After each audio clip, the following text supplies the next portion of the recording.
begin the recipe by preparing the brown butter. Start this process a few hours in advance of the cookie dough since you'll need time for the brown butter to cool down and solidify. Measure out approximately 80 grams of unsalted butter and use a good European butter for extra richness. Heat a small saucepan on medium-low. Melt the butter in the pan. As the butter melts, stir with a spatula or whisk to promote even heating. Initially, the melted butter will look milky and opaque. Continue to stir. As the butter heats, it'll become more translucent and darker in color. It will also start to foam. When you begin to see amber bits in the pan, watch very carefully as there's a short window of time between when the butter is browned versus when it's burnt. If your butter looks dark amber like this and has a strong nutty fragrance, the brown butter is done and should be removed from heat. Set up a sieve lined with cheesecloth or paper towel. Filter out the milk solids from the liquid for a clear butter. Leave the butter somewhere cool to solidify.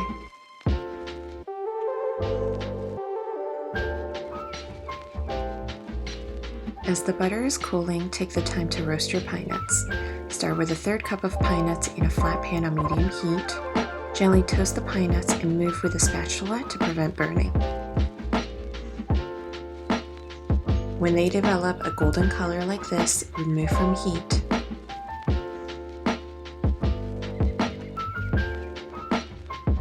Allow the nuts to cool to room temperature before adding to the cookies.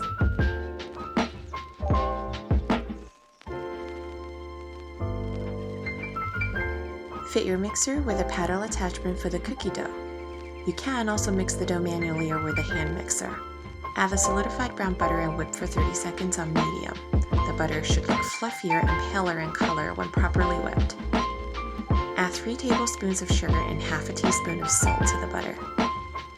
Continue whipping on medium. The butter will further fluff and change color. Your butter should look like this when properly whipped. Next, add half a teaspoon of vanilla extract and mix.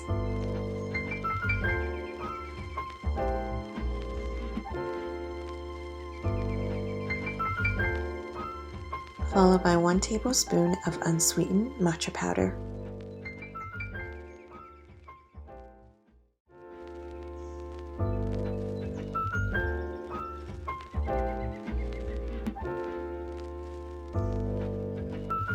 Then add half a teaspoon each of baking powder and baking soda to the dough.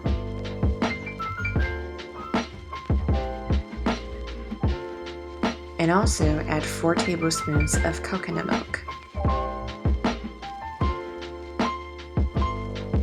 At this point, the mixture should have a thick whipped cream consistency. Now you're ready to add your flour. Start with a third cup of flour first, followed by another third cup when the first has been fully incorporated. You'll notice that flour was the last ingredient to be added, and this is an important technique to improve the texture of the cookies. The longer you mix flour, the more gluten develops in the dough.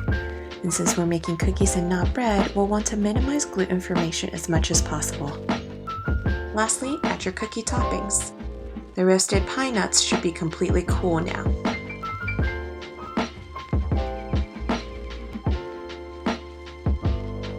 Also add half a cup of white chocolate chips. You may notice that the dough looks dry and crumbly at this stage. Don't worry, that's because there's no egg in this recipe for binding, but your cookies will still be buttery and soft after baking. Scoop out the cookies on a baking sheet. You can choose to either chill your dough for 30 minutes or bake right away. I chilled my dough for a chunkier cookie. When you're ready to bake, preheat the oven to 350 Fahrenheit. Space out your cookies on the baking sheet. Bake in the oven for 12 to 14 minutes until the crust hardens, but the cookies are still soft underneath when pressed gently. When the cookies are out of the oven, make sure they cool completely.